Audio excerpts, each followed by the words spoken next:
Welcome, this is the exercise training method video for strength, muscular endurance and power training methods.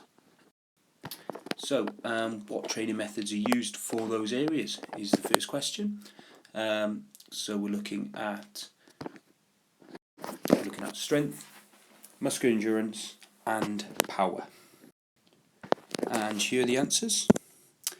Circuit training here. That is actually for muscular endurance. Free weights is for strength, and plyometrics is for power. Hopefully you got all three of those. If not, then it's really important that you do know those and you can identify what they are. I'm going to take you through circuit training and explain to you exactly what it is.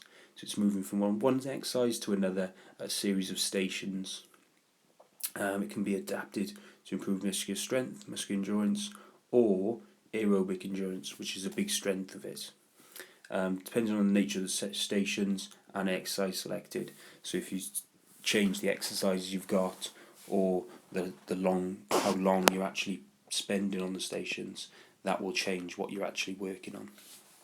To avoid muscular fatigue, what you should do is you should exercise different body parts straight after each other on different stations. So you wouldn't just train your chest on two consecutive stations, two stations straight after each other. You would train your legs on the next one to give your chest a rest. Here are the advantages and disadvantages. So the advantages, training can be tailored to specifically meet an individual's needs or to the requirements of a sport. You can design a circuit without needing any specialist equipment whatsoever. In particular, you can use household items like cans of beans as weights. You can focus on developing, like I said earlier, muscular strength, power, muscular endurance and aerobic endurance. Big strength because with small adaptations to what you're doing, you can develop a lot more areas of fitness. And you can include a variety of different exercises to maintain interest and motivation levels so it doesn't become boring. Disadvantages is you need to allow sufficient time for planning and organising the sessions, including setting up and taking down the equipment, which can take quite a long time. And you need to ensure sufficient time to allow before the session to give participants a demonstration of the correct and safe technique. So if you're setting it up for somebody else, you need to make sure that they know how to perform all of the techniques within your circuit properly. Here's an example of a circuit. So you'd be working around these exercises here, and once you've completed one circuit, you'd probably have a nice little rest, and then you'd go through and complete another circuit.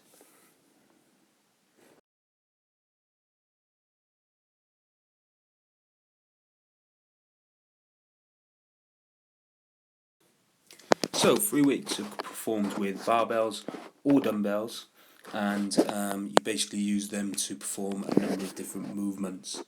Example of exercises include bicep curls, tricep extensions, upright rows, squat, seated overhead press, lateral raises, front raises and bench presses.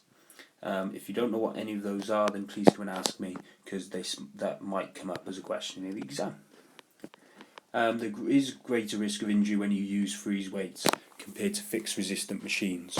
So resistant machines, you just push. There's no, you don't actually hold the weight. You're not supporting the weight. You just push it. You can let go and it'll fly backward down and you couldn't get hurt. Whereas free weights, if you let go of them, there's a big chance that you will get hurt. For this reason, care needs to be taken when you're performing any of the techniques, and it's important that you know how to use the correct and safe technique when you're doing it.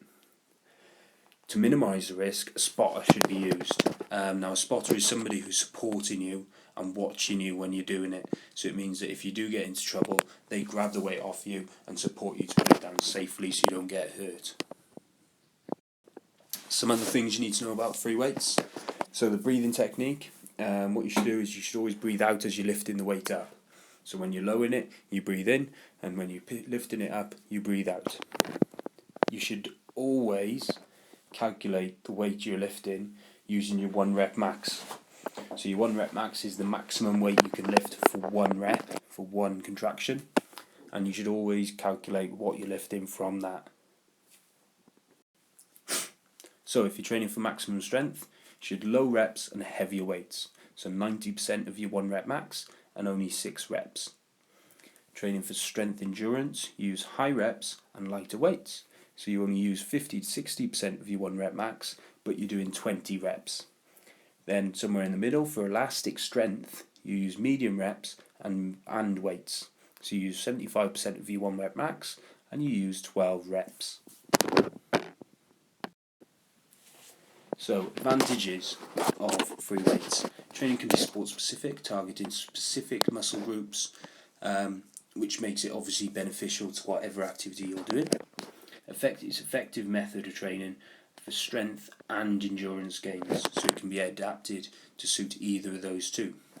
The disadvantages are sessions need to be carefully organised, ensuring safe technique, or we talked about the dangers of it earlier if they're not. You may need access to a gym or leisure centre to get all of the equipment that you need to do it. The equipment can be very expensive, and as we said earlier, we would always recommend that you have a spotter whenever you're using it, and obviously that can be a problem for some people. Right, so that was all the information on free weight training. We're now going to look at plyometrics. So here's an example in the picture. I want you to write down as much as you possibly can about plyometrics training. Make sure you pause the video while you're doing it, please. And here it is. So plyometrics, I should say, involves exercises in which muscles are quickly and repeatedly stretched or lengthened, and then contracted or shortened, and then you're producing a great force. So because it's really quickly, essentially it's things like jumping movements. This method of training can be quite physically stressful, and therefore it causes muscle soreness, and it can cause injuries as well if you're not done properly. The exercises that you do, things like standing jumps, incline press-ups, which is when you put your hand on the bench and you push up powerfully, jumps, bounds, skipping, hopping, and medicine ball throws and things like that. All explosive exercises where your muscles contract and produce a force really quickly. Advantages of this training is it is very sport specific, so really explosive movements can make it really sport specific. Little cost involved, no need for any real specialist equipment. You can use chairs and things like that to jump up on. There's no need to buy proper boxes. One of the disadvantages is you need to be quite experienced in it, so you need to get experience to know what you're doing and to be able to do it safely. Right, so that was all the information you need to know from this video. What you need to do is really make sure that, again, you learn all of the information in the video, absolutely master all of the information. Try to be able to identify and describe some of the exercises that you would use in each of the training methods. With all of them, there's different exercises you can do. Make sure that you know what they are, and if you see a picture of it, you can say what it is. And then move on to one of the other videos and make sure you try and complete that with all the information. Good luck.